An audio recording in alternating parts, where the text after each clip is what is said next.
La bronchite chronique obstructive est la troisième cause de décès dans le monde, après les cancers et les maladies cardiovasculaires, et peu de gens le savent.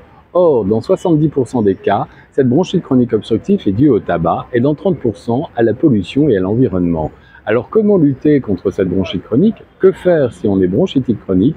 Voilà ce que je vais vous expliquer dans cette vidéo.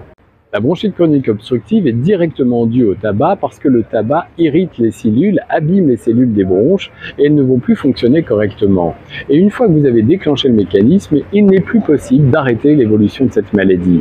Il suffit de fumer un paquet de cigarettes par jour pendant 10 ans et vous risquez de déclencher ce mécanisme et de présenter une bronchite chronique obstructive. Ensuite, l'évolution est très désagréable et très impactante pour votre qualité de vie. Au niveau du stade 3, par exemple, vous avez un essoufflement qui apparaît. Vous ne pouvez plus courir de longue distance, après vous ne pouvez plus courir, après vous ne pouvez plus monter les escaliers, et après vous êtes obligé de vous arrêter entre un seul étage d'escalier. Donc vous imaginez l'impact sur votre vie. Ensuite, le stade 4, qui est le stade avancé, est encore plus dramatique, car vous êtes en insuffisance respiratoire et vous dépendez de l'oxygène. Chaque minute, vous avez l'impression que vous allez suffoquer. Pour avoir quelques patients qui sont au stade terminal de bronchite chronique, je peux vous assurer que c'est une situation particulièrement anxiogène et particulièrement grave pour vous.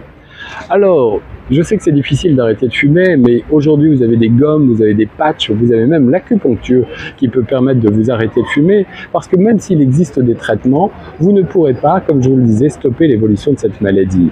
Alors dans les traitements, on trouve les corticoïdes, les bronchodilatateurs, l'oxygène dont je vous parlais tout à l'heure, ou encore la kiné respiratoire qui vous donne un petit bénéfice pendant 1 heure ou 2, mais ça ne va pas plus loin, et surtout, ça ne stoppe pas l'évolution.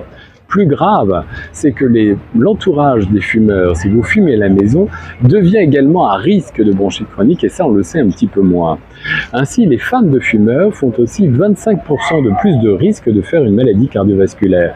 Les enfants de fumeurs ont 50% de risque de faire une pathologie respiratoire comme l'asthme ou les infections comme les bronchiolites à répétition et même les otites récidivantes. Donc vous l'aurez bien compris, il n'y a qu'une seule solution pour éviter la bronchite chronique: arrêtez de fumer. Et même si vous avez une bronchite chronique, si vous arrêtez de fumer, vous pouvez ralentir notablement l'évolution.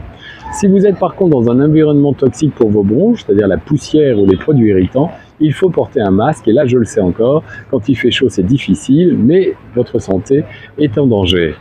Voilà, vous savez à présent que faire pour éviter ou pour ralentir au maximum l'évolution de cette bronchite chronique, car n'oubliez pas aujourd'hui, le seul acteur de votre santé, c'est vous. C'était Dr Xav, en direct d'Alger.